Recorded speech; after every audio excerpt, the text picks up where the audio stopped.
The Entrepreneurship in Art episode that you're about to watch is unedited and uncut. Listen on Apple Podcasts, Spotify, or your preferred podcast platform for the edited version. Enjoy.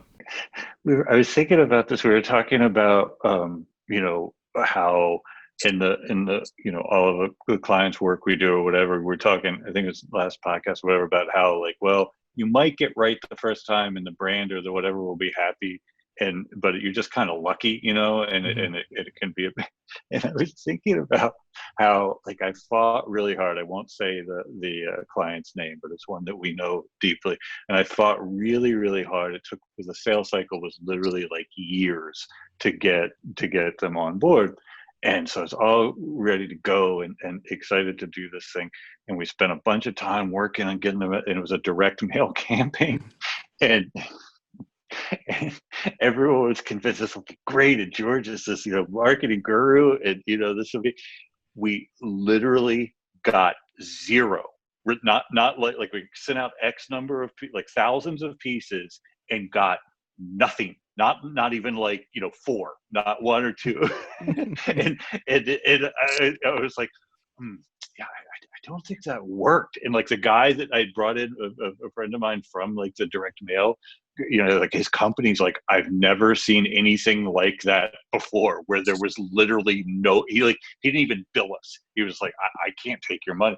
And since that time, we've gone on to do remarkable things, I think, for that client. But it started from getting it so completely wrong. And so now whenever I get one of those things through my door for mail, it's it goes right into my recycling. But it's as you say, there's ROI somewhere, but I think it's broken. I think it's it's continuing to people keep doing it just to kind of keep doing it, but it's unmeasurable. When I just get some flyer, it's well, how much? It's just because people keep doing it. I think that's insane. But it does show a couple of things. A, direct mail. B, that you can start with a completely wrong thesis and then recover from that. But man, oh man, it's just trash delivered to your door every day. There are a few. I have seen them in other places too, but in the area that I'm in now, there are on some park benches, or not park, but they're not in parks rather, but park benches with signs that say, "You just proved this works," and it's you can put your advertising there, and it's what did I prove? I looked at it, and there was enough time to read it, perhaps, but it's who's buying bench ads? Still, I have no idea. Yeah. Well, it's like the signs are if you lived here, you'd already be home. You'd be home. Yeah. And I'd be yeah, but I'd be living in this dump. It's there's a reason why I'm driving past this, because I don't want to live in this dump. If I lived here, I'd be home. What's that? If you find yourself going through hell, keep going. I have a request for this recording session for you specifically, George. When you send me the audio file, please don't put too much reverb on it. I don't put any reverb on it, man. Sorry, go ahead. I want to understand why, when I listen to all the podcasts, everybody else sounds crystal clear, and I sound like I'm talking through a Afghan sweater. Like an Afghan sweater? Just through, I sound everybody else is crystal clear. And I'm doing everything that I've been told, and 2 sets of headphones and everything else. So if there's reverb on here, all I do is I go to the thing and I say narration vocal, and then just let it go. And then, but when I go back and listen back to you, and because Carly's clipped her headphones to her hair, you've got you're like George Martin over there. But even in the Zoe Keaton podcast, I know she was just talking into her iPad, and she sounds better than I do with my blue microphone and all this stuff. No. In the Zoe one, we're not using the blue microphone recording. Okay. Feels on the I think you guys are just doing it intentionally to fuck with me. Really? Yes, this is just to fuck with you. No, it's like when you're an opening band, the the headlining band won't let the opening band's volume be louder than theirs. Like if you're, have you ever heard that? Like you're an opening band, the headliners, like that's what you all are doing to Or me. just like the Where mix it's is like just not good for the you're just opening good at So band. getting you're to the make George. headliner. No, I'm not. I don't know what you all what In your this is mind. in my mind. I'm the opening act, and I I can't get didn't. my.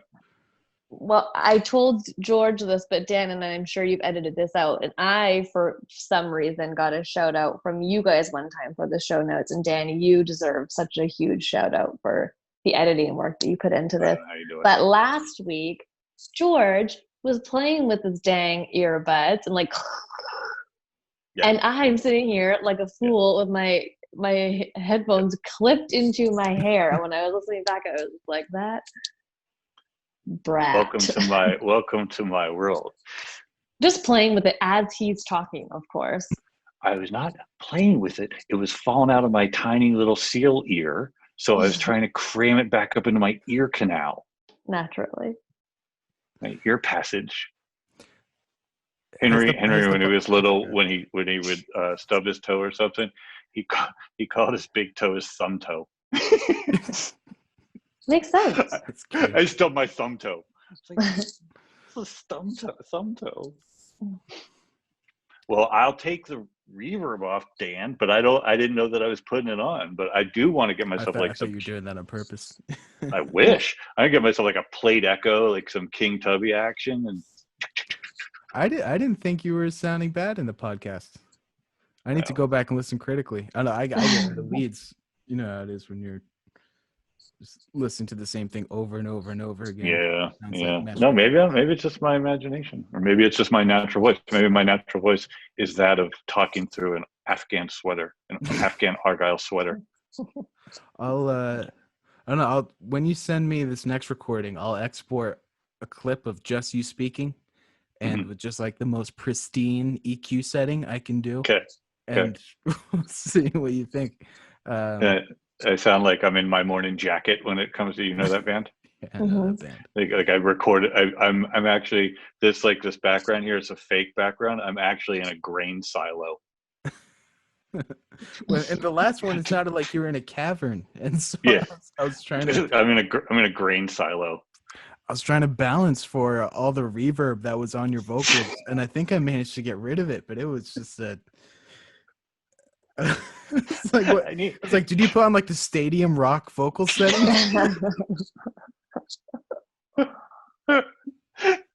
Yeah. I just corrected the reverb. I'm Jim James. Oh man, I was watching something. I was watching Yes, the band Yes, you know them. Oh yeah. And what Roundabout? Mm-hmm. Like, when was the last time you listened to Roundabout? Intentionally? Either you, Carl, do you even know Roundabout? No, I don't know. I thought of you also because it was there. I don't know how I ended up here because I'm not like a big Yes fan at all, but like somehow I ended up on the Yes induction into the Rock and Roll Hall of Fame, but their original bass player, apparently if he couldn't make it, isn't alive. I don't know. So guess, Carly, who they got to play bass for them. I don't know. I'm sure you do. Of all Canadian bands and bass players. I don't want to guess in this game. I have no idea. There's really only one. There's one Canadian bass player. Yeah, you can only think of one. I don't know. One. Go ahead. So guess Geddy your Lee? one. You got it. Yeah. Mr. Geddy Lee. No, I never would have guessed that. Gotta think of one Canadian band, period. So Rude. Geddy Lee up there doing his Geddy Lee thing, and then yes, that literally one of the dudes, the guitar player that plays that weird little classical arpeggiated thing at the beginning, he looked like a living skeleton. Like dude literally looked like that Tales from the Crypt guy. And then they rock Roundabout for like 14 minutes, full of reverb. It was so awesome. It's probably probably the only time in the last 25 years that Geddy Lee has been the youngest looking person on stage. He looked like a sprightly child compared to these other people. and that's so, because like it ends, you think it ends, and it's like, oh, okay, and then it just kicks right back in, Ramp like it 8 back more up. minutes of, it's unbelievable. And I'm sitting there thinking to myself, like, how high was the entire country or world at this point? We're like, 14, 15 minutes or so of prog rock, talking about a roundabout. Yes, please. Thank you. Make it a hit. Like, nobody would do that today. It's an amazing song. Like, and in moments of it, it's just like, whoa. And then it just keeps going. Geddy Lee, he knew all the parts. He was like, you could see how happy he was. It'd be like if REM did something like, oh, George, unfortunately Peter Buck is not going to be able to make it. Would you play guitar? Like Geddy Lee was in his element. That's awesome. Lots of reverb. Yeah, I bet. Oh. That's what so I try to tune my voice to the sound of Yes/Geddy Lee. I could see you in a Rush cover band somehow. Yeah. No? I don't know how to take A little that bit of at Tom all. Sawyer.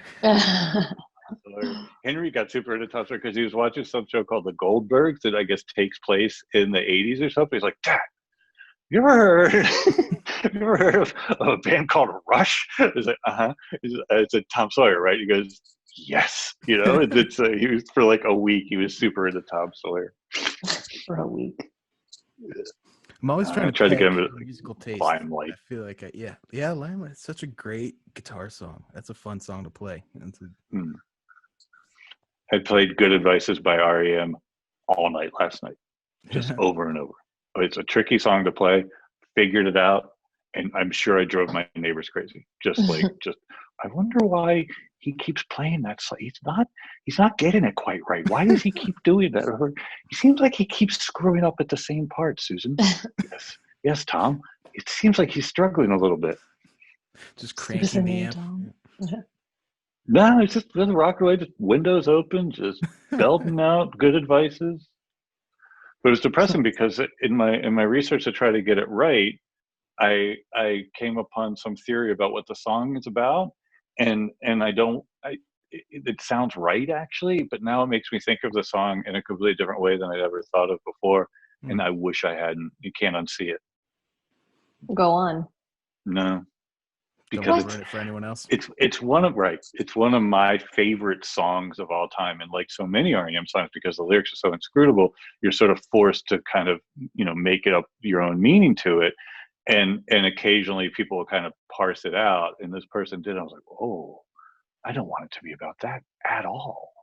But it's still a beautiful song. That's what I think is funny about country music. Like, there's never any question about what they're talking about. No doubt. There's no ambiguity. That is true. That's interesting. Country, there's no nuance. There's no subtlety. It's like, do you like pickups? Mm-hmm. How about guns? Yes. Beer? Good. All right, I'm going to write a song. I mean, not even the stereotypes, just like the lyrics are as descriptive as like at 5:33 this morning, I woke up, the rooster howled. Got in my pickup, drank some beer, shot some guns. Country music didn't always used to be that way. I mean, like, Tom T. Hall, whatever, they're great. Willie Nelson, great songwriters. But now, Sturgill Simpson, my Lord, one of my favorite things this week, not one of my three things, but was the Sturgill Simpson show at the, it was really profound, actually. I guess it was Friday night. He did a show at the Ryman, and, it was just unbelievably great band, all bluegrass, and great players. And when it ended, they then shot the Ryman, and it's just like a sound guy, and it was so poignant. Like, I mean, it hit home all the stuff we talk about here, all the skeuomorphism and all the other things. It was like, man, the empty Ryman after that, and like that, Sturgill was amazing and so full of humanity and beautiful, and like he's like, I mean, he's his songs. I mean, Turtles All the Way Down. Mm-hmm. Tell me what that means. Tell me. I mean, that's some weird LSD thing, and like, no, I mean, he's the definition of like, I don't know what the hell he's talking about, but it's great. And so he's sort of the antithesis of that kind of pickup and beer country thing that makes me nuts. But yeah, it was a poignant moment. And then they didn't even like turn the camera off. Like it was just like, it just and like, so they all just left. And it was that moment. And I've been in that position, like walking off a stage and then like but, and then there's just a black stage. And then like the guitar player just kind of wandered back out to get something. And then they finally cut it off.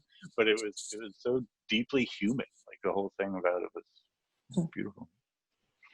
But he's a counterexample to your country music being just like really straight line, unnuanced. Mm-hmm. Do you know him? Do you know Sturgill Simpson stuff? I'm very aware of him, but I've never actually gone on and like listened to his music. Have you listened to him, Carly, at all? No. It's worth it. Like his voice, he sounds like Waylon Jennings a little bit, but it's like he's a really, really great lyricist and has very much kind of stood up in that kind of Nashville community that does get very sort of homogenized. He's a real unique voice in the whole world, and successful. I mean, and he's one of those examples to me of someone that's successful just based on pure talent, pure smarts, and that's so rare, right? I mean, like he's I mean, far from me to talk about anybody's appearance, but like he's not a traditionally, he doesn't look like Keith Urban or something, he just looks like some dude, and he's just great, and he's succeeded on his own terms because he's really talented and really smart. I like that. Yeah. All my country music listening is just based around the guitar. I was at Berkeley, even though I'm not a country guy, for like the first 5 semesters, I had to do some play guitar for whatever grade at the end of the semester. Every single semester did a Brad Paisley song because I just think he is just one of the best guitar players out there. Yeah, I should listen more. Yeah, in the mainstream country stuff, like I definitely respect it in my like Vince Gill or whatever, but most of the mainstream country stuff I struggle with. So our ENA encouragement and accountability. We didn't really talk about that last time because last week was continues to be a challenging time. But I think the encouragement and accountability is I think it's important for us as a group. I think it's important for our listeners. I know it's important for myself. I'm feeling like I need a whole lot more of both of those things. It's just in my life as a human, I need a lot more accountability, and I think I think we all do. But I think just as a reckoning, that I said the word reckoning last week, but it feels like in the ensuing time there does seem to be more of a push towards accountability generally, and I as a human feel like I've got to hold myself to a much higher standard, and I want this podcast to be that thing there that hopefully our listeners get the encouragement and get positive feedback or whatever, but accountability, and I feel like I'm failing on so many levels in terms of holding myself to the standard to which I want to be. But how are you all doing with your writing and your accountability? I'll go. Last week was kind of a lost week, but this weekend I've got a couple pieces that I just needed to bang out, and so I started using IA Writer again. Have you used that? You're like I am. We like both. Yeah, it's kind of cool, right? Yeah. Yeah. Well, I think it was MG Siegler wrote a year ago. Who's MGC that you talk about? Is that Machine Gun Kelly? MG Siegler. MG Siegler. Yeah, I know him, the venture capitalist writer. Yeah. I thought you were saying MGC, like Machine Gun Kelly. Well, that would be MGK. Yeah. Right. That's why I was confused. Machine Gun Cindy. Yeah. I thought you were misspelling Kelly. But no, MG. He was the writer. Now he's a venture capitalist. He writes. Yeah. No, I like that guy's writing a lot. Yeah. Yeah. I think it was a year ago. He wrote a blog post about his writing process, and it was. He uses Bear to take notes, and then IA Writer to draft it, and then he was. I don't know if you can still do it, but he was able to export right from IA Writer to Medium. Hmm. So I was like, I'll try both of those. And Yeah, because I was using the IA Writer, I think, to upload right to my old blog. I think we read the same columns a lot of times too, because I definitely, I think he's a smart dude, and he's very, very transparent about all of his tools. Mhm. But I do kind of wish you were. Who is Machine Gun Kelly? Is that a person? Somebody? Because after you said MGC, like I was like, who is this? And the only thing I could think of, only thing I was able to part, because it's not the first time you've referenced it, and I felt out of the loop, as I so often do. And then the best I could come up with was Machine Gun Kelly, which I don't know what that is. I mean, he's Rapper. a musician, right? Yeah. Right, that's what I was thinking. I was like, yeah, some rapper. I was like, why would this rapper be talking about productivity tools? And I was like, I don't know. Well, why not? I mean, that Well, wouldn't exactly. be the most. No, Yeah. and that's why I was like, what am I missing here? You know? Dan's getting all his productivity tips from from rappers. Well, I don't know. No, Like, I mean, Machine Gun Kelly Machine exclusively. Gun Kelly. Exclusively, yeah. Yeah, because like the first time around, I just thought, oh, okay, because like you never know, right? Like some people like have podcasts like Joe Rogan or like what's that guy? Where did Joe Rogan come from? What's his? He was in news radio. That's how, and like, Ah. as I used to love that show, News Radio. It had a Canadian on it, one of the Mhm. SCTV guys, and Mhm. and I thought it was a really clever show back in the day. And then I remember him, and then like as he started to ascend, I was like, is that the same guy? Because he does it is. He doesn't look the same now. He just looks like Mr. Clean or something. But back in the day, but I think he's got like I've never listened to one of his shows, so I shouldn't comment. But I mean, from my perspective on it is that he's tilts towards that. But I shouldn't say anything. I don't know. I don't know what his appeals. I know he got $100 million. You know. I've never listened to any of his podcasts either, but I know the first time that I heard of Joe Rogan, he was the host of Fear Factor. Remember that show? Was he really? Mm-hmm. Whoa. Yep. When he would just like make people lay in like a aquarium full of rodents or snakes. Yeah, he was the host From of like Fear middle Factor. school or high school, and exactly, yeah. And people would just I do wasn't crazy in middle things. school or high school when you were. I was busy working, not watching rodents. Well, no, but it was just like, here, come live your worst nightmare on TV and maybe cut a check or just leave feeling more traumatized than ever. That's whenever I hear, I'm like, it's so weird that the Fear Factor host is now, but I didn't know he was on news radio. I've never, I do the same weird calculus of, how weird is it that sort of this bit player in news radio is now the new Howard Stern. Yeah. Yeah, I'm actually surprised that none of us have listened to a single episode. But there's something about just automatically turns me off, and I can't know what it is. But it's just me too. I equate him as a slightly, and I don't know, maybe he's great, but I put him in it's same category as who's that complete batshit crazy guy that in the bunker in Austin, Alex Jones. Like don't is he in a bunker? Alex Jones, don't they both like sell supplements and stuff? Isn't that their main thing? Like, let's do a podcast. Let's talk vaguely conspiratorially, and then we'll sell you herbal supplements. That seems to be the business model that all these people do. And I think Joe Rogan does it. I think there's like, well, if you eat this silver, you won't get, the coronavirus, like I think there's some of that. I've definitely seen that associated with Alex Jones. I remember reading an article about some stuff he was peddling. I don't know for sure. I think Joe Rogan does too, but that would make me very sad because so many people. I don't know though. Wasn't he like crazy about MMA fighting though too? Yes. Like I feel like Joe Rogan popped up in things where I was like, I'm just not interested in the things that I feel like you are. So I don't know what his association would have been, but I actually identify him with like MMA people. Like he just like, is that like kind of like really, I'm going to talk louder and faster and like kind of like that rage as some kind of barometer of power and authority that I'm like, I'm not really interested. But maybe we should all listen to. That's exactly what I was going to say. An episode. But we could be so wrong.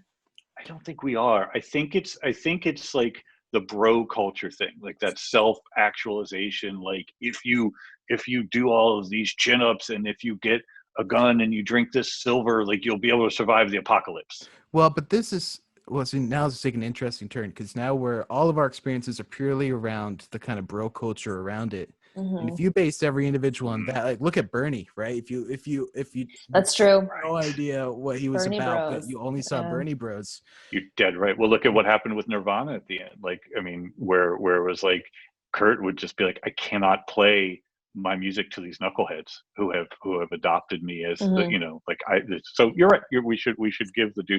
But I mean, I bet like there does have to be that sort of barometer where it's like, okay, if you're selling some supplement. But are you sure he does that? No, I'm just saying, that's like, the if thing. he does, Yeah. if he does, that would immediately discount everything else for me.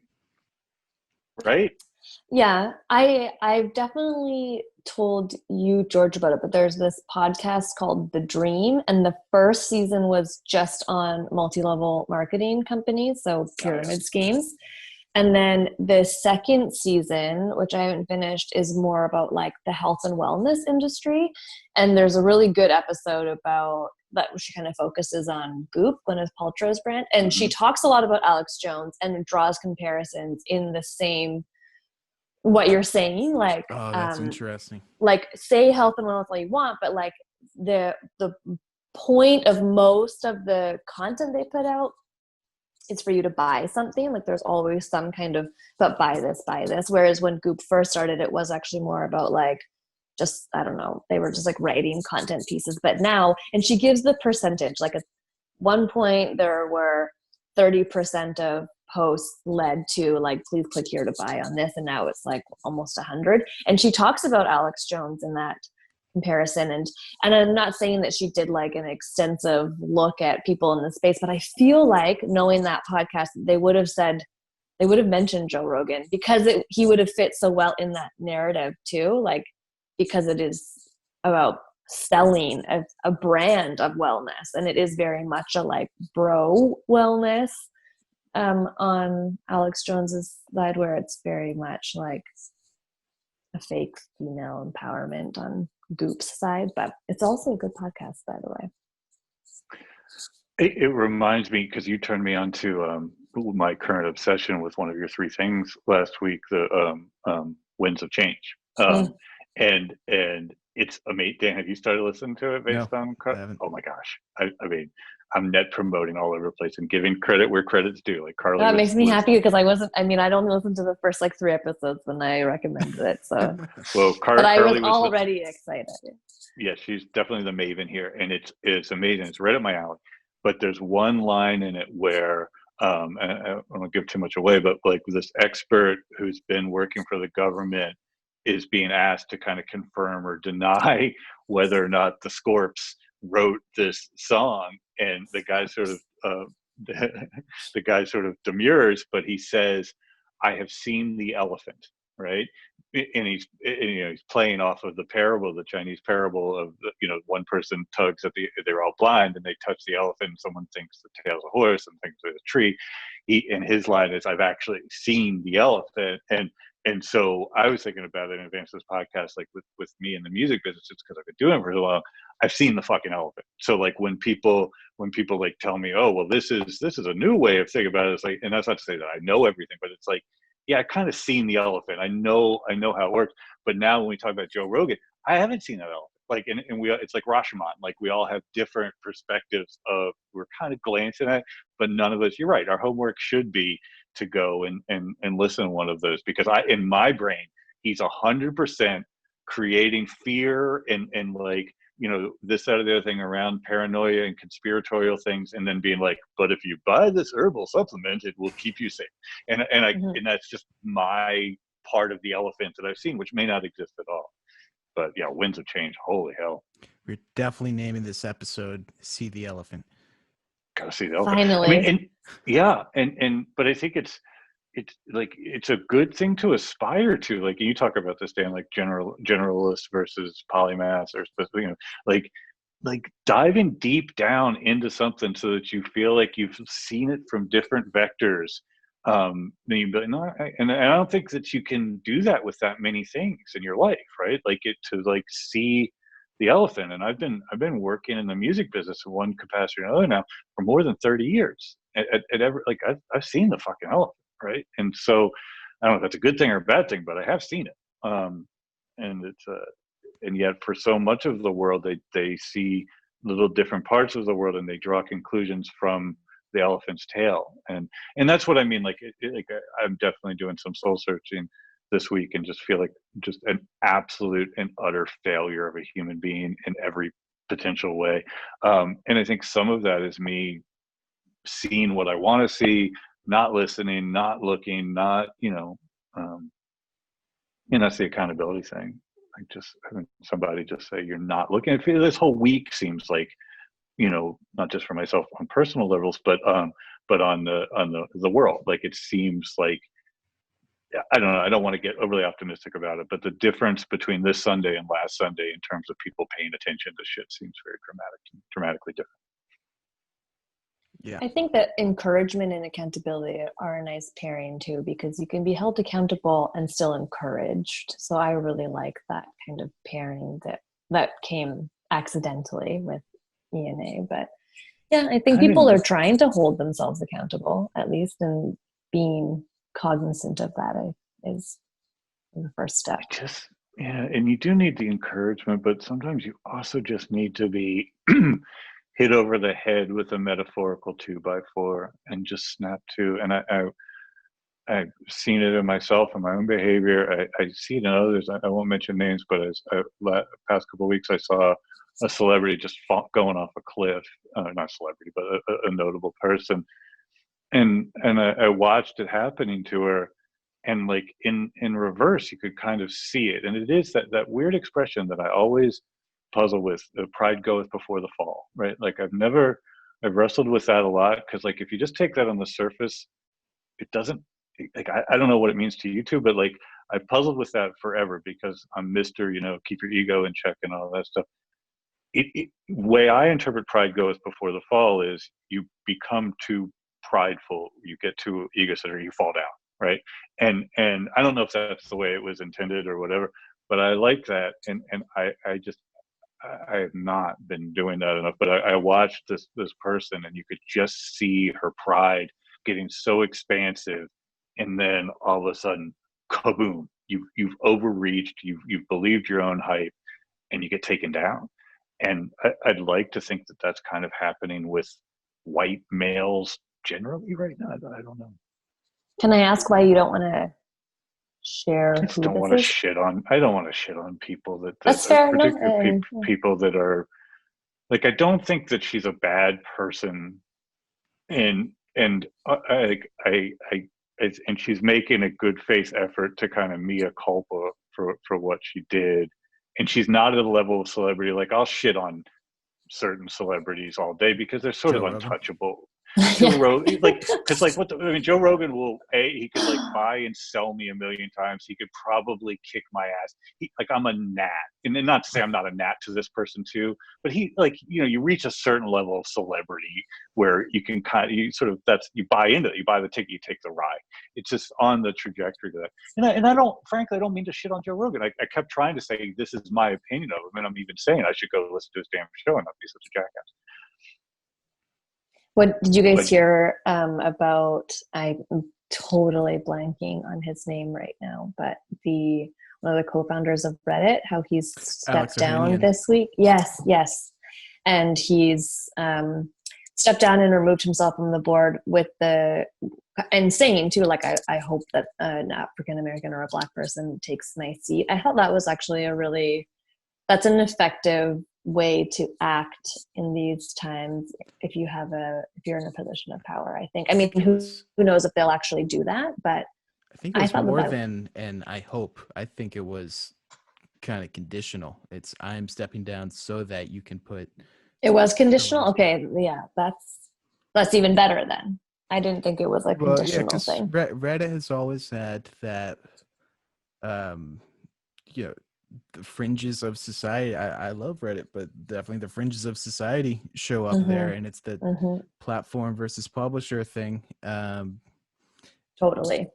Yeah, and It's they've also Condé Nast, right? I mean, it was bought by Condé Nast. early on too, I think.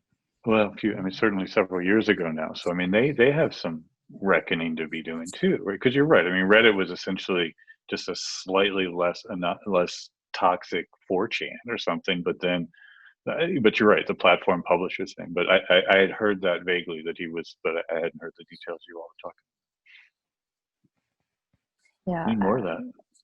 Yeah, and I think that's also like kind of maybe coming to terms and trying to, it's not really an accountability thing, but that when you said talking about accountability, that's something that comes to mind for me, something, okay, well, I'm going to be accountable for, I think Reddit can be, I don't think it's a glorified 4chan, but there's corners of it that are definitely I that. don't And think that's the thing. But that's the thing too. I mean, there's a lot of problematic parts of Reddit, but as a platform, it's also a great one, a really, I don't know, funny, interesting, knowledge sharing resource for a lot of people. It's like but Twitter. I think It yeah, is what you make of it, right? You can go down a rabbit hole and end up on the wrong definitely. So that's interesting. I mean, and it's something like Jack Dorsey and what he did this week, or I guess it was still this week. The weeks start to blur together, but putting the labels on some of Trump's tweets and make whereas Facebook didn't.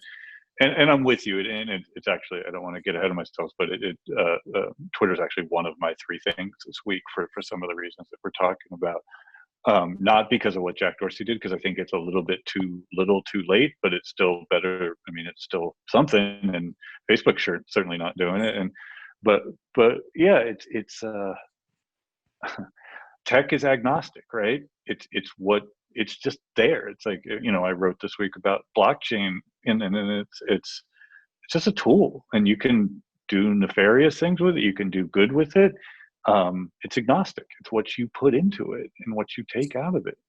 And too often we villainize the technology when there's always the sort of human element to it. And it's the accountability thing.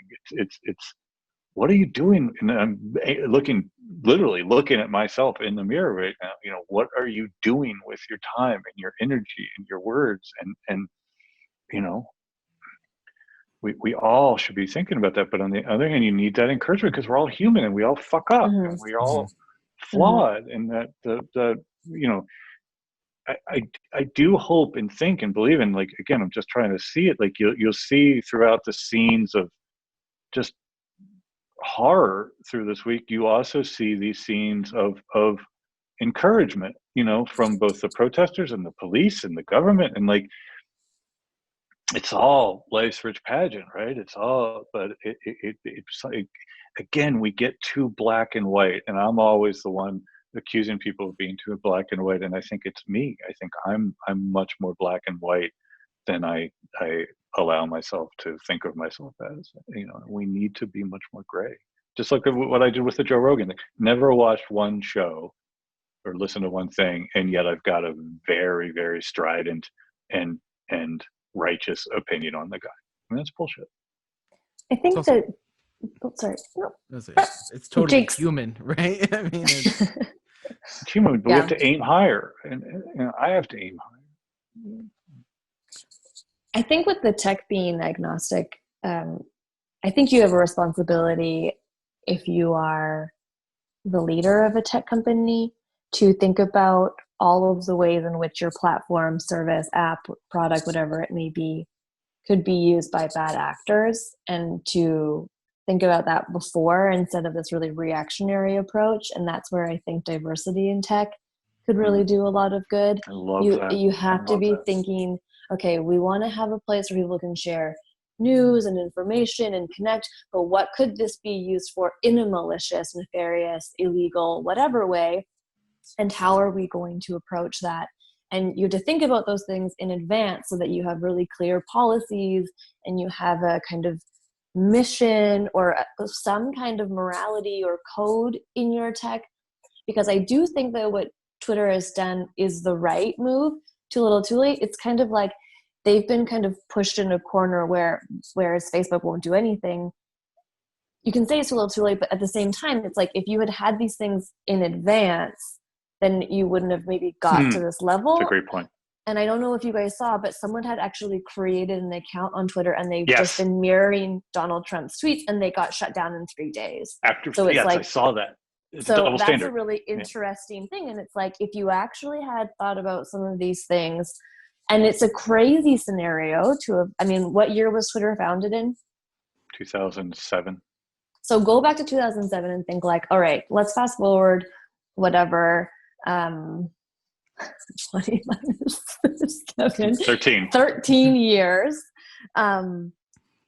The president of the United States is a reality TV show. Like you couldn't have thought about it, but you have to, if someone in, the most influential position of power started using this site to spread misinformation, what would we do in that scenario? And it may sound like the most outlandish thing, and again, I think that's where diversity really comes into being such a crucial part of it, because they are going to bring up things or areas or conversations that maybe a group of a certain type of people won't actually foresee. Well, think about all the tech that we use. All of it was built, I believe, with the right intentions, right? Yeah. You could say tech is agnostic, but it's also built on blind optimism and privilege, right? Because by white people as well. Well, yeah, by white people, because they haven't seen some of the kind of the dark side of humanity of people that will say nasty things that otherwise seem like good people. Yeah. As white people, we're not exposed to that. So we think, of course, if we let everyone say whatever they want, it's going to be fine. Because when I walk down the street, no one yells at me. Right? Yeah. Yeah, exactly. And I know I bring her up all the time because I'm just like one of her biggest fans, but that's something that Cindy Gallup talks about when they were building Make Love Not Porn. It's like, we thought about how can this be used badly. We have an idea in mind of what we want to build, but what could people do with this that goes against what we want to build? And she lost time in going to market because of that. She had, probably unhappy investors or people who weren't willing to put money into it, because she very much went against the move fast, break things kind of manifesto of Silicon Valley, just like ship it, iterate, fix it after, just put it out. And we've talked also about how, I can't remember the quote you always say, George, but like perfection is the finish it. Perfect's the enemy of good. And I agree with that in a lot of ways. And I agree with that with shipping your website, shipping your product. But at the same time, sure, like put things out there, share things and get feedback. But there's also a lot to be said for like thinking worst case scenario, building it in. We have an idea, but how will this actually be used? Whether it's like revenge porn or now all these like deep fakes and stuff, but what could this be used for negatively, and how can we build it in a way that we can block that or know what we're going to do, how we're going to react to it before it happens. I think that's something that tech needs to be doing more of. Well, and to be fair, please. In the mid 2000s, networks and platforms have been misused, but not at the scale that we've seen over the past 15 years, right? So totally. Now it needs to be institutionalized that if you're going to build something like this, or more importantly, if someone is going to invest in a platform as a company, you think a good investor would say, this is what you need to be prepared for, and these are the type of things we require all of our investments to do if they want all of their money, right? You have to have a plan for X, Y, and Z. It's values, right? And it's unwavering values, and purpose. So many of the purpose and like, and I'm again like holding the mirror so hard at myself. I'm Mr. Purpose Not Product guy at its core, and this hit me earlier today. The purpose has to be about something bigger than yourself, right? That it's gonna make me cry, but that's it. It's sure purpose not product, but if the purpose is just you, the purpose has to be doing something that's bigger than yourself. And what you all are talking about getting the different voices and things, that's to avoid blind spots and inherent blind spots that we as humans, as you said, Dan, have. And again, it's been a rough week for me and a rough day today. And it's just so many blind spots. And sometimes you need, not sometimes, always you need diversity and plurality of opinion and thought to check your blind spots, check your privilege, right? And check your business, check that your values aren't being pulled out from under you. You can see how Facebook went from a purpose-driven thing, arguably something about we're going to use technology to connect To see people. who's hottest. I'm with you. I say that in my classes. Not just that. I'll go you one better than that, to see if Mark Zuckerberg, can get laid. Like, I mean, if you go to the foundation thing, yeah. Right. Okay. So if you say that, then its original purpose was a flawed, unethical thing. So I was giving them the benefit of the doubt that there was, at some pre-Peter Thiel moment, that they were trying to use technology to better connect people. I happen to agree with you 1,000%. No, I think he hacked together a way for him to get laid. Like, I think that was the original purpose, and look where it ended. But, to push the metaphor, maybe at some point they realized that all Facebook is a CRM. It's just, but rather than having to actually go out and pay people to get data or collect it, people will give it to you for free 24 hours a day, and we can productize that. But no, you're right, Carly. The original purpose of Facebook, I think, and I'm big on things that begin on unethical foundations will inevitably tumble. I believe that the foundation that Facebook was built on was not a values-driven one, but one that he was using his technology as a means to an end, which was to get himself laid. Yep. So let's talk about. We keep on doing it. See, I know. This is why it's I why need it's important to to see your podcast face, though, too. Well, but let's talk about encouragement like and D accountability. on, what we wanted. We're going to talk about D on Sunny in Philadelphia when she tries to do stand-up comedy. Oh, yeah, that was the noise I was making, but I wasn't trying to. Oh, sweet D. Such a great show. I find that say, like, the almost infallibly funny. Like, it's if I was writing for a sitcom, I was like, oh, I can't come up with a joke. Have someone retch. Like, when it never doesn't work. She's particularly good at it, though. She's good at it, but so is Charlie when he does it in that same episode. That's true. Well, Dan, I was going to ask, because you mentioned that you were doing some writing this weekend, if you had put together some pieces. I must be honest, this week has been much more about listening and reading. I did not write a piece this week, but I kind of set out that would be the case. But if you have something that you I have written. don't have anything. I wanted, the writing I was doing was reflection on the Recording Academy panel. And the video that I did, and planning the next video. So more of stuff I needed to write about and publish. But it's also it's weird right now, because it's, for a good reason, the industry and kind of business in general is quiet. And so there's just kind of less to report on, or less to talk about. And I think we've all been kind of listening and hopefully educating ourselves. And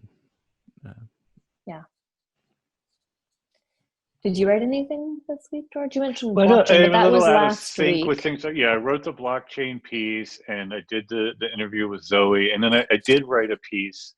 Yeah, I mean, I think I can talk about this now. I mean, I wrote a piece for Forbes, just about kind of a state-of-the-art update on musicians making it work in time of COVID, and I called it a reality check. And the reality of it is that it's not working great, and we are seeing certain little lights, but the reality is that the optics that somehow streaming revenue, Spotify in particular, would be a boon to musicians in the best of times has not borne out. It's just not distributing out. Like, if Spotify continues to just throw off money to the tune of whatever it is, $8 million an hour now to each of the DSPs, or maybe more than that, some astronomical figure.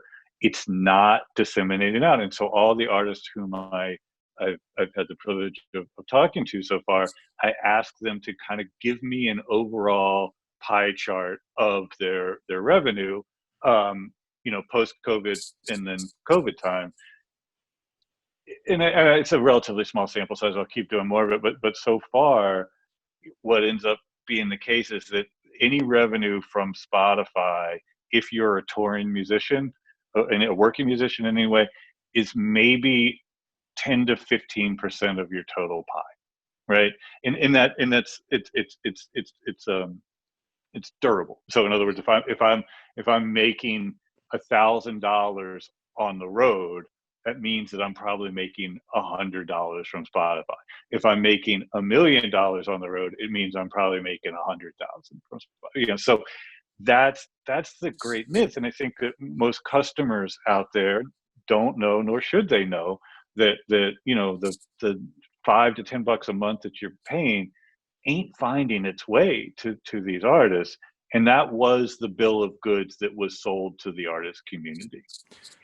But what's the best case scenario then, right? Because there's two options there. If music consumption is going to pay better, right? One is consumers pay the same amount, Spotify pays more, or their accounting structure is different. We can talk about that because I've got ideas on that. Or it's that the cost of Spotify goes up, so consumers pay more, thus more goes to the artist. So what is the... I don't think those are our only two choices. And if those are, then we're doomed, right? Because the Spotify is not making, and by their own admission, and maybe the podcast will change their fortune, but as a music, revenue generation, they lose money, right? And they're constantly saying, because our biggest cost is royalties, right? And there's no scenario in which customers are going to wake up and go, okay, rather than paying 10, I'll pay 20. Okay. So like my whole thing forever has been expand the different pools of money to draw from. And that has been the bright spot of optimism. And you've talked about this, Dan, and Carla as well, where like, okay, and this is a really good point to talk about as we talk about technology. Live streaming is kind of in that nascent form that maybe blockchain was 5 years ago, maybe the internet was however many years ago. It hasn't yet been productized. It hasn't yet been commoditized to such a degree. So there is still an opportunity. This is a good example.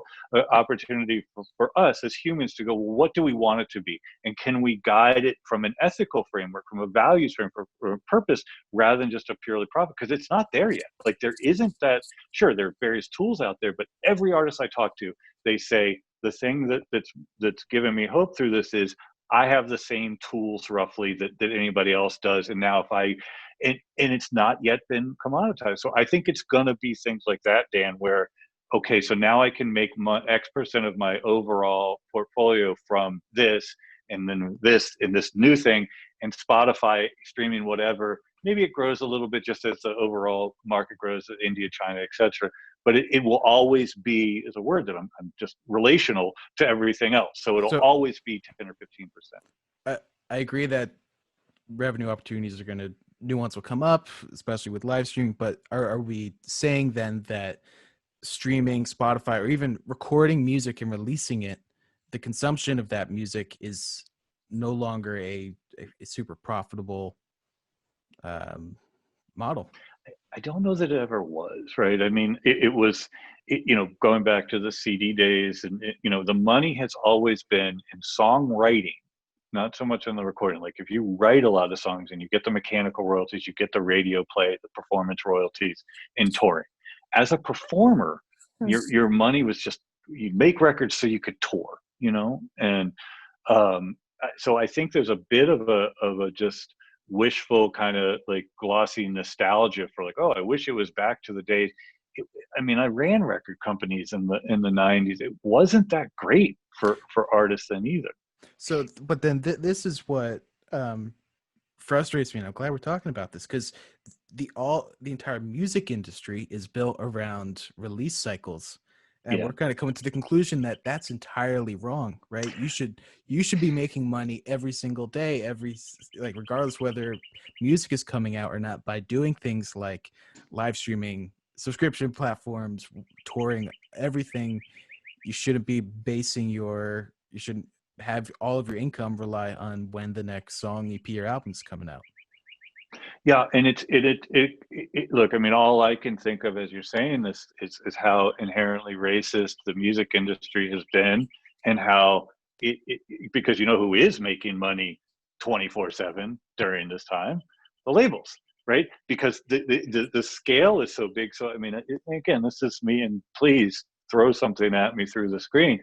It's sharecropper, it's indentured servitude, it's I mean, look at our fucking sports teams, right? The owners and those guys, all white people, are making their money off of these players, and admittedly some of these players are getting super rich too.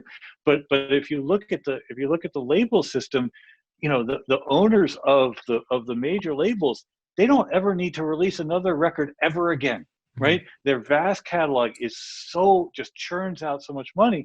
And this is I did an interview for some magazine this week, and they kept talking about the music business, and I finally stopped them. I was like, I think your definition of the music industry or music business is very different from mine. If you're equating the music business or music industry to be three major labels and 0.001% of artists, that's not my reality. It's not my reality as an educator. It's not my reality as a musician. It's not my reality as an entrepreneur. It's so removed. It's the same as like all the kids that play, you know, pick up baseball or something, and A-Rod or something. Like it's that different. The music industry is working really well for the three major labels and 0.000% of all artists. Right? And yet the media just says that's the music industry. No, it's not. Yeah. And it is, and I'm not some Johnny come lately to this. Talk about something built on a firmament of racism. You know, I said this when Little Richard died. I said it wasn't Bob Dylan, much as I love him, or the Stones or the Beatles that were the first singer-songwriters. It was people like Little Richard and Willie Dixon and people, you know, and none of them ever got any credit. And that's the thing. I mean, that's the thing where if we want to be doing something, I was baffled by the Blackout Tuesday or whatever, and I did it wrong, and as usual. And but like Warner has the fucking audacity to IPO the next day. How much of that IPO money you think filtered down to the artists, right? Yeah. To some trillions of dollars. And like, if we want to be serious about this, go back and renegotiate the contracts. One of the first things I did when I managed Carly Simon is I went back to the motherfuckers at Warner. I said, you will be increasing her mechanical royalty from the 1970s rate that you've kept her locked into to what it is now. And we should be going back and looking at those contracts that were odious. When I represented the Platters, I mean, you can't even believe how bad the contracts were to these performers. And the entire industry was built upon it. So an industry that really needs to do some reckoning is my industry, which is the music business.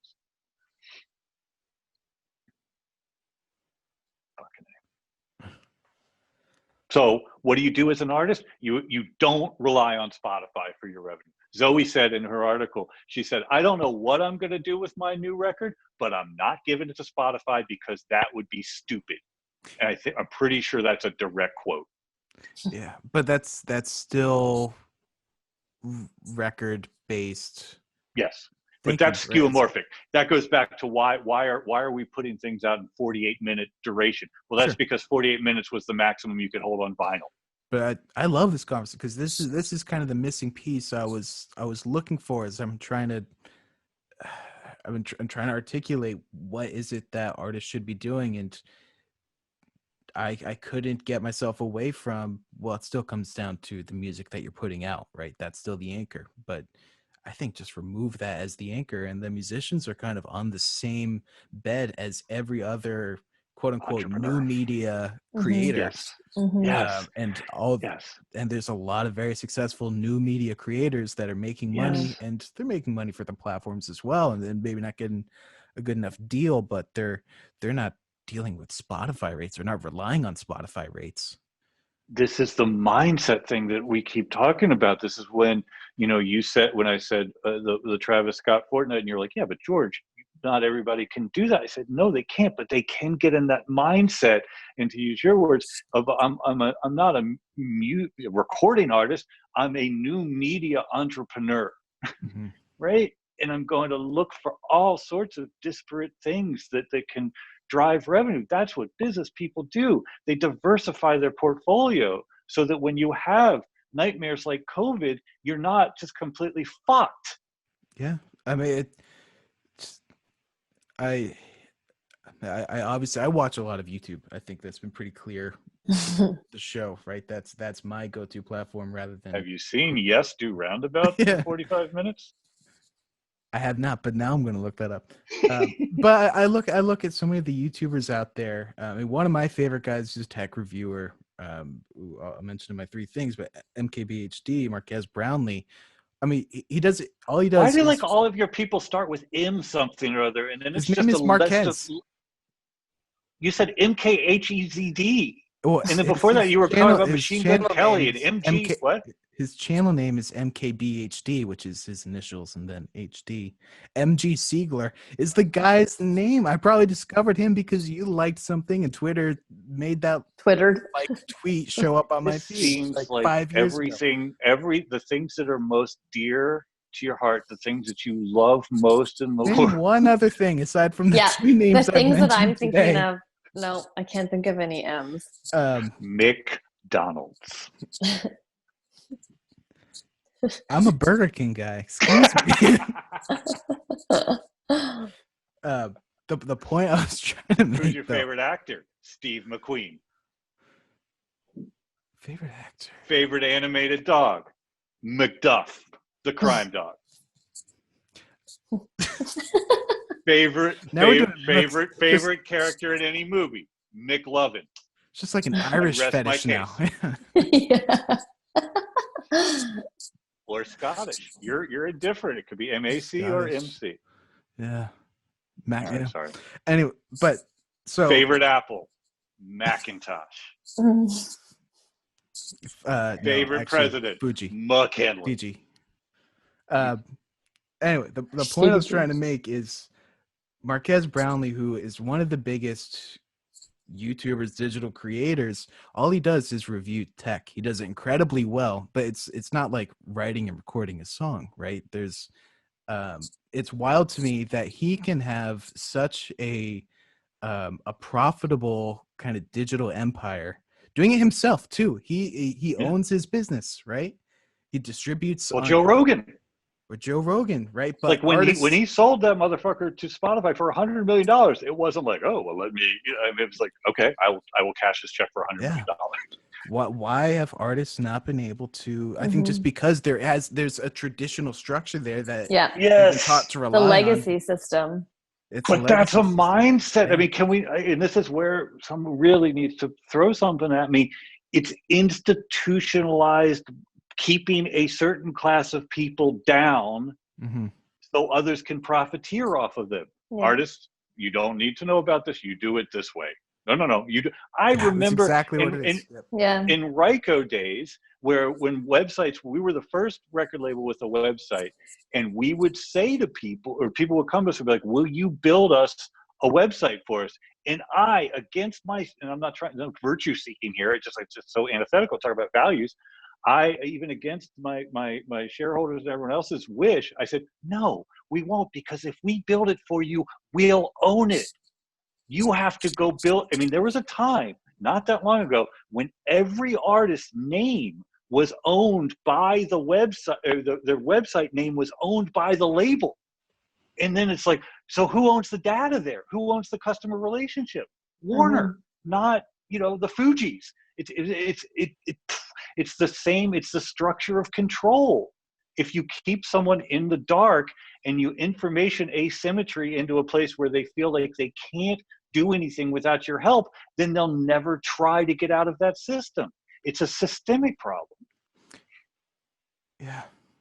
And what's interesting, the party, even keeping with the traditional parties involved in the music industry. We'd have your label, your publisher, your manager, your agent. The party that seems to stand to gain the most from these new opportunities and democratized means of distribution are the managers, right? Shouldn't they be on the forefront of pushing And this? I think the good ones, or well, it's good. I think that the opportunistic ones are the like I wrote a piece. I could find it on my personal blog probably 15 years ago now that said the role of the manager is business development. Yep. That I said that it used to be, as a manager, you would find some artist and then you would try to get him or her signed, and then you were the liaison between them. That no longer works. Now your job is to find literally every opportunity you can to build brand equity and monetize it in a sustainable way. Mm-hmm. And interestingly, But that's true of every artist. But also managers, I think, are the one major party in an artist's team that it's not like there are three companies that run the world. You know, you do have red light, you do have some big companies, but more so than labels, publishers, agents, managers are relatively independent entities. Well, they're independent operators in the sense that they can make deals with lots of different people. It's why the music business seems to be coalescing around that model, where it's like, because managers historically take 15 to 20% of all revenue. Mm-hmm. Record labels, typically take 85% of the revenue from the output of your recording, right? 85%, right? So but these are all, to your point, these are all constructs that no longer have any basis in anything other than this is the way old white males have been doing it for X number of years. So let's keep doing it. There's no law.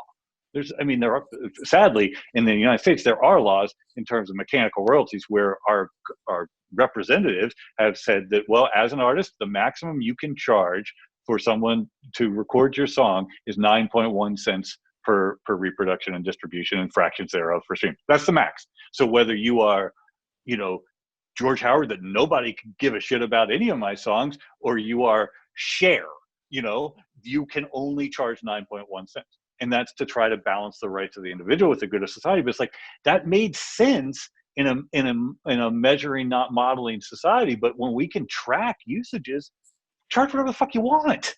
Mm-hmm. I like that Cher was your example of one of the most important artists. Rightfully and so. Not that she's not important. Rightfully so. Greatest, one of my favorite visual covers is the Cher record that she and Greg Allman did together. It's her dressed up as an Indian and him Native American and him in like whatever, and the record's called All Man and Woman. I didn't even know they did a song together. I gotta look that up. They were married for like 2 weeks. Yeah. I didn't know they were married. Yeah, fuck yeah. And he went out to California, lived at the Cher Palace, and they made a record called All Man and Woman. And she's dressed like, you can't even talk about this shit without sounding, it's out of control. All Man and Woman. She's in like a skin. I enjoy the generational gap between us. This is fun. In what way? I learned so much. It's just like culture that I was not a part of, but you are so deeply in. It's shit like that amuses me to no end. Like that's like, like I said, the fact that there's a record called Cher and Greg Allman, All Man and Woman. When you look at the cover on there, you're just gonna be like, what were they? And the fact that they got married. Like, how would anyone think that was gonna end well? Say that about so many celebrity covers. Well, that's true. But how about the fact that like Sonny and Cher? Like, go back and watch some episodes of that show. Well, at least that. So we haven't. I'm familiar with. Yeah, but we have on the books the Sonny Bone and Copyright Extension Act, Like our music is influenced by dude who wrote "I Got You, Babe" and was the butt of small joke. I mean, it's just like the world is such a crazy place.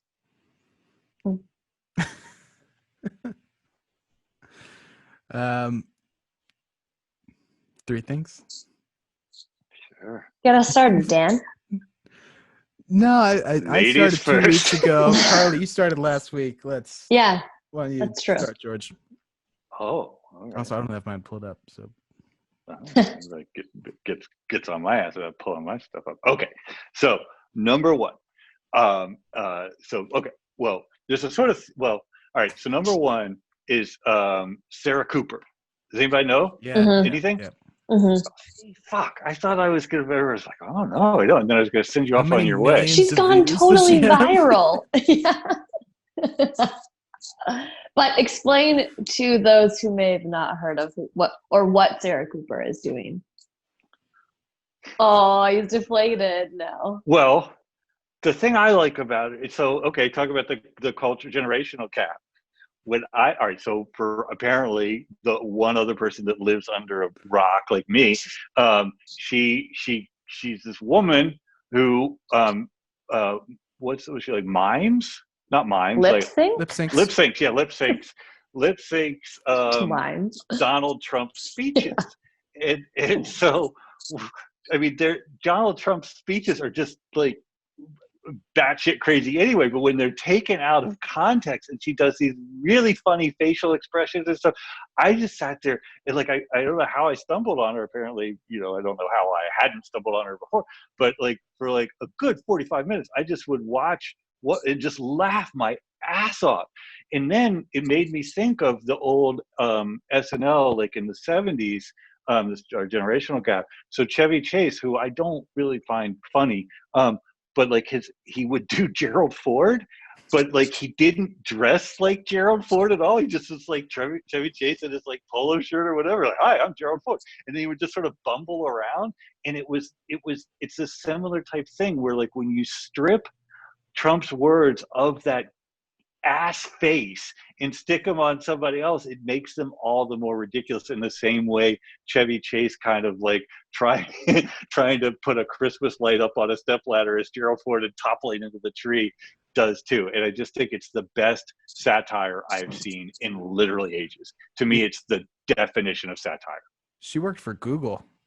You know that? She worked I for did not Google know and that. then quit to become a comedian. Well done. Yeah. Yeah. So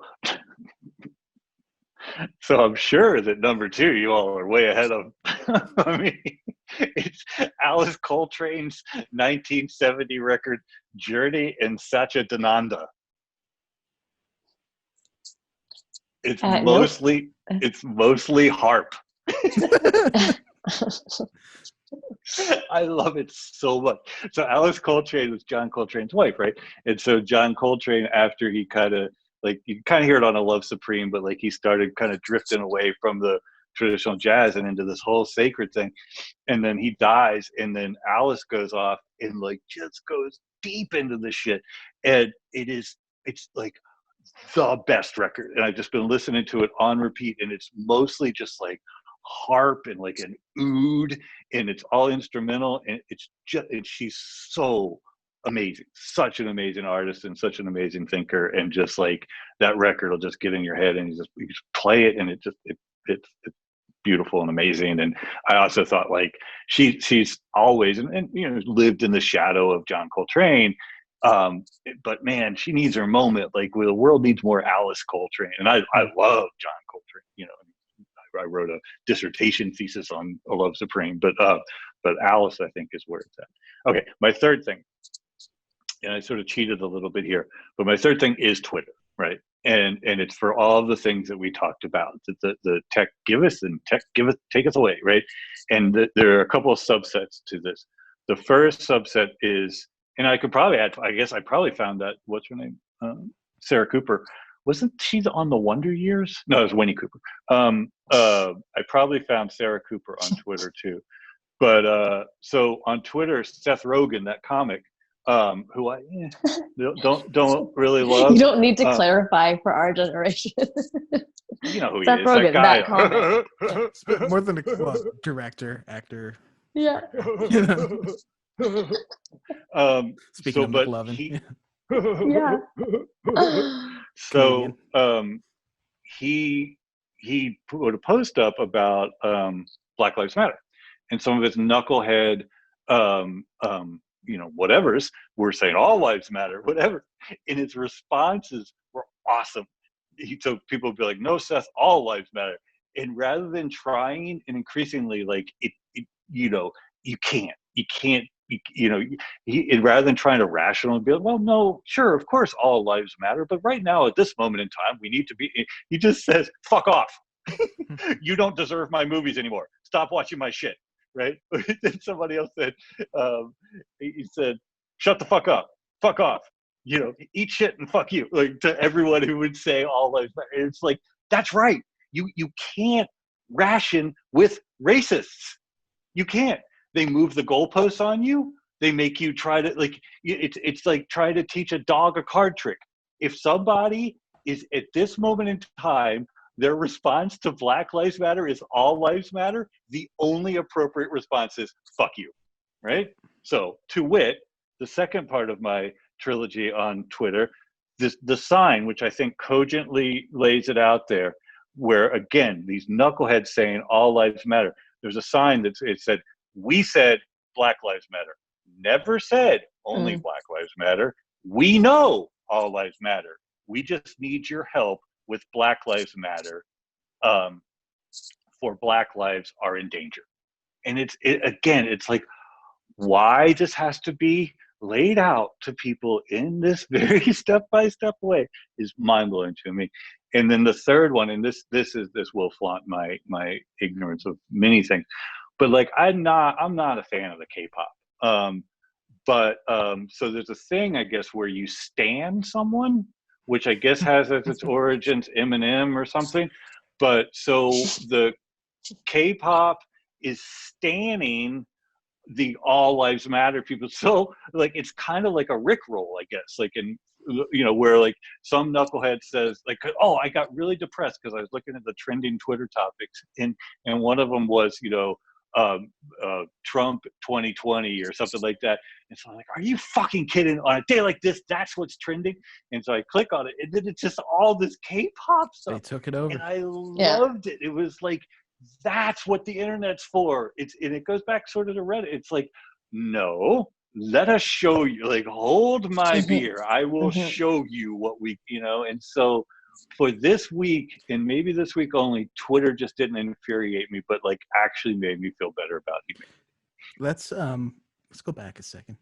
All right. Can you define stan again, please? No, it's something to do with, I know Eminem had a song. I always thought it was a typo. I thought it was we stand with and they forgot the D. I don't know. Maybe you could explain it to me. I actually looked it up. Like, I did my homework, and then it just led me to all sorts of stuff. I was like, the overarching learning was, dude, you're really, really old. It was like some student of mine said, like, I gave one of my rants, and they said, oh, Professor Howard, T. And I said, spell the T. No idea what you're talking about, and they tried to explain it to me, and it was not good. Well, and I'm on the, I think, the upper edge of any of this being relevant anymore. Certainly, my girlfriend teaching a bunch of 13-year-olds helps me, or clues me into a lot of stuff. Bet, yeah. But Stan, my understanding of Stan, understanding, is it's just a hardcore fan. It's like something you are beyond a fan of. It's like, it's super fan Stan. REM. I stan REM. There you go. Yeah. Well, There I you don't go. know what on fleek means. I still don't know what T means. Your shirt is on fleek. Oh yeah. Oh yeah. On fleek. T. I stand with E and A. No, you stan Ian. You don't stand with E. I stand all over E and A. Great, you created a monster, Dan. Yeah, I created it. Yeah. But okay, so I was not totally sure why you were attributing Twitter to some of these things, because I mean, I saw Seth Rogen on Instagram when I was playing Instagram. I saw Seth Rogen doing that. So I guess he just did it on both platforms. And Sarah Cooper also, I think that Sarah Cooper, she can attribute her success or her kind of rise more to Twitter than any other social media platform. But the hashtags, for sure, that's true. And the first time that I saw the K-pop takeover was because what was attempted to be circulated after Blackout Tuesday was a Whiteout Wednesday, like a pro. And K-pop took over that. So when I saw Whiteout Wednesday, I had the same, like, are you kidding me? Like, just rock in my gut. And then I opened it and it was just like all K-pop. And so I was like, this is glorious. What's the best? Glorious, yes. And it was the same thing too. It was like Trump 2020, there was like some cop hashtags like Blue Lives Matter or like all cops or something. It was also just like pure K-pop. And that is for sure an exclusive to Twitter thing. And yeah, I saw that too. And it's that's been cool. I will happily amend my third thing to social media generally. I mean, or just K-pop. No, because they didn't do the little sign that Seth Rogen. Social media. You do a pretty decent job. That's decent. Yeah, it is decent. I find him endearing. Me too. But he's from Vancouver, so I really don't like his last name. But I was proud of him this week, so I'm saying that under my breath. Carly, what are your three things? So, well, as you guys know, and as we discussed, I missed the first opportunity, the first Bandcamp sale where they waived the fees, and so they had their second iteration of it yesterday on June 5th, and I saw a tweet from this person, Angry Girl Music, and people were already kind of sharing like Black artists to follow or Black businesses to support this week. And as I mentioned, this week I was really just trying to absorb as much as I could. And so I saw that she had tweeted this out and just was looking for like Black artists, like, hey, let's just share some good Black artists. It was like 40 people, 50 people. And then by the time that the Bandcamp sale actually was happening, there was over 100 artists, and she put together a nice like landing page where there was a sample song of each of them, and I for like 2 hours I just used it as my playlist and was going through, and when I liked someone I opened it up and so I bought a couple of albums and a couple of just individual songs of artists that I thought, okay, well, I like this and I'll explore it later. And some of the ones that I want to shout out, a younger girl from the UK, actually, Arlo Park. I bought her album Super Sad Generation, which I'm really enjoying. I'd never heard of actually most of these people, which I also thought was just kind of a cool opportunity to explore music, give them the money directly. And for anyone, I did buy, like I said, just some tracks. And for anyone that said like $1 of every sale goes to Black Lives Matter, I made sure that I paid them $2 so that it wasn't just like, here, you donate the money for me. Then an artist, Vagabond, her album Vagabond, I'm also really liking. And then some individual tracks are by artists Sophia D'Angelo, Tasha, and Dua Salih. I think I will share some links so we can add to the playlist. The playlist, yeah, I'm dying to hear all these. I love it.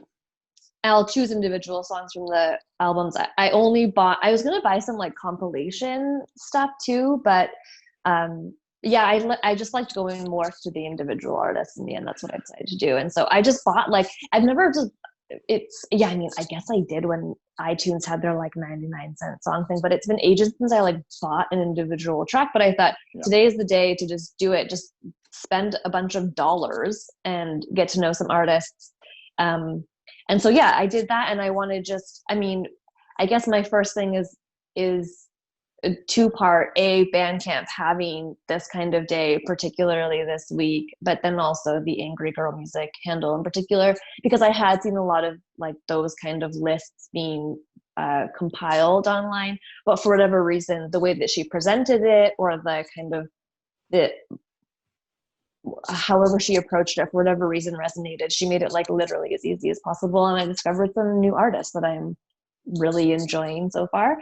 So before you get to your second thing, so I want to listen to those, but you have to listen to Alice Coltrane. Deal. Deal. We can Add add all of it to the playlist. Yeah. Yeah, we can add. Yeah, absolutely. And then another kind of like multi-pronged free thing.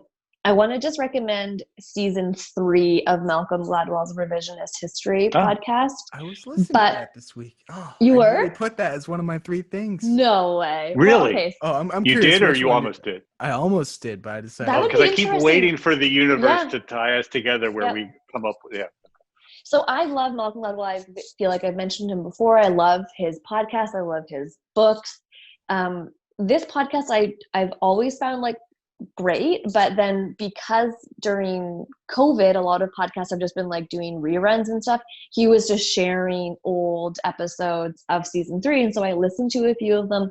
But there's like 2 parts where he really focuses on memory, and I was thinking about memory and people's perceptions this week, and like just the 2 sides of every story. Yeah, Dan, you had a similar feeling? This sounds like one of the episodes I listened to this past week. Keep going. Well, no, that's the thing. So he has 2, the episode, season 3, episode 3, Polite Word for Liar. Yes, and then that's what I was listening to. Yeah, and then episode 4 is for Brian Williams. And so he did 2 like focus on memory, and it's really interesting because, and I will keep this as short as possible, especially Dan, you'd listen to it this very week, but the episode 3, Polite Word for Liar, is about this harmonica player, Larry Adler. Do you know him, George? He was like seen as the world's best harmonica player during World War II, and he was invited on a Nazi raid. Yeah, it's like a big convoluted, like crazy it sounds story. Like winds of change. Yeah, and so, but he was invited on this like Nazi raid, and then the spy that brought him, he which I can't remember his name, but these 2 men who were friends their whole lives after this had 2 totally different accounts of what happened that day.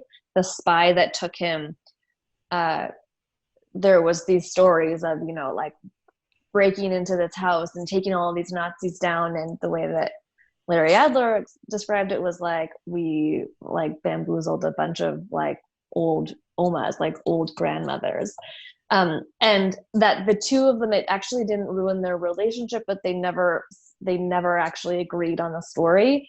And then part 2 of his memory is the free Brian Williams, and again, trying to keep it short, Brian Williams was on Letterman like 10 years after 9/11 and told a story about being in Kuwait during the Iraq War, where his helicopter was taken down. And I think actually it was on Twitter, the pilot of that helicopter was like, "You were not on my helicopter, no, you weren't, dude." Yeah. But so then this whole kind of thing came out, and like kind of ironically, Matt Lauer was like the morality police against Brian Williams, and it's called Free Brian Williams because Malcolm Gladwell's whole thing is like, we take our memories as fact, and they're just not that. And Brian Williams told a portion of a story so many times in so many formats for 10 years. He'd also heard other people's stories, and he created a story. And I think back to my own memories. I know that some of my early memories are just stories that I was told a lot of times. And so I just felt like, though, this kind of idea of like memory as a very individualized or individual experience versus truth is important to remember. I think I spent a lot of time this week, as I mentioned, like reading and writing and watching things. And if you take this like 2 sides to every story approach, particularly in times like this, I mean, what you see, I don't know, people are so just ready to commit to their own memories and their own version of events, and they're not interested in anything else. And Malcolm Gladwell's whole thing is like, memory is flawed. Memory is not, no person's memory is perfect, nor is it. So anyways, that has always been not always since I heard it, that's been something that I've thought about a lot. And I just felt like this week in particular, when it's, I mean, things are being filmed, so it's not a question of memory, but like, you know, I watched When They See Us and, you know, things like that. And it's just, anyway, I think memory is really interesting. If I could just do like a really small footnote, if people are listening to revisionist history, it has nothing to do with memory, but episode 6, The Hug Heard Around the World, also is a timely episode to revisit. It's about, The Hug Heard Around the World is Sammy Davis Jr. hugging Nixon. And the whole episode is kind of like how, because he was invited to play at like a Nixon, I'm not sure what it was, maybe like was his inauguration maybe, or something like that. It was something big. And Sammy Davis Jr. did it, and it like forever tarnished him within the Black community. This relationship and like the image of it benefited Nixon, who had a very terrible relationship with African Americans, while also kind of separating Sammy Davis Jr. And then, but it's also interesting because the episode explores things that I didn't know about Sammy Davis Jr. Like, and I don't want to get too into it, but you know, like he married a white woman, he moved to Beverly Hills, he converted to Judaism. You know, after he appeared with Nixon, he was booed at Operation Push, this big thing where like, you know, the leaders of Motown were performing. Eartha Kitt like infamously called him out. And then later on, Sammy Davis Jr. was a part of this celebrity roast, which was like essentially an hour of just racist Dean jokes. Martin. Yeah, Dean Martin. And so the episode kind of like positioned Sammy Davis Jr. as like the first Black entertainer to really enter the Hollywood and political elite, but what it cost him. And so anyways, I know that I just gave like 5 things in one, but I wanted to focus on the memory, but re-listening that, I feel like all 3 of those this week particular are very useful stories to hear. And his whole podcast, he's so good. I love his take. What made you listen? Because I listened to that episode this week totally randomly, because I realized I had basically skipped season 3 and I had to drive to do some errands. So I just like, this one looks good. For me, it's because during this COVID time, revisionist history has just been like resharing old episodes. And so it was back in my feed, even though I had listened to it. And I wasn't listening to them because I had heard them all. Mm-hmm. And then I've just been plowing through podcasts that I was like, oh, I love it, I'll just listen to these again. And then I remembered how good it was. The first one I listened to was episode 3, Polite Word for a Liar, then followed to 4. And then when I got to 6, I was like, man, like all of these are the kind of stories to listen to in this mm-hmm. week, I thought. So, but if you haven't listened to episode 4 and 6, Dan, please put those next. And George, just 3, 4, 6, the whole season. And then I promise I'll keep my number 3 because I just gave like 17 in my first 2. But I finished Patti Smith's Just Kids yesterday, and it is a beautiful book. It truly is like reading a novel that feels like you're reading like one long poem. It is poetry. It's such a beautiful way that she's written that story, and I loved every moment that I was reading that book. So that's my 3rd. I love that book so much. Yeah, I love her so much. Look, 45 minutes later, Dan, what are your 3 things? I didn't even realize at the time that the first 2 things were YouTube things. Clearly, I spent too much time there. So first one, I thought was really interesting. 3 YouTube creators each posted a very serious video about white privilege and the protests. So the first was Marquez Brownlee, who's a Black YouTuber and does tech reviews, and he talked about his experience with racism and how it's kind of come into different parts of his lives, both personal life and through his business. And he's also a professional ultimate frisbee player, and how that is not a thing there. Plays for New York Empire. I don't know, it's New York has a team. And then as a response to that, Casey Neistat, who's white, did a video kind of explaining his thoughts on white privilege and trying to explain probably more to people that didn't quite understand what was going on, trying to, white people specifically that were just not on the same wavelength, not as aware of the police brutality, the racism, etc. He had a great video on it. And then also Ali Abdal, who I mentioned on here before, who is Pakistani and lives in England, kind of explained he didn't really talk about his experiences with racism so much. He talked about him trying to educate himself on Black racism, and he read a book which I purchased immediately after, called Me and White Supremacy by Layla F. Saad, where it's kind of these hard lessons. And that's something I've seen a lot as a response to these protests, is rather than talking about racism in general, it is a lot about, this is about Black racism, especially, and people that are not white, but are also not Black, people that are, Latino, Hispanic, he's from Pakistan, them kind of understand, or even I have Asian friends that were like, this is not our time to talk about racism against Asians. It's about us trying to understand what Black people are going through. So it's interesting to see these three different perspectives, a Black guy, a white guy, and a Pakistani guy, their perspective on it.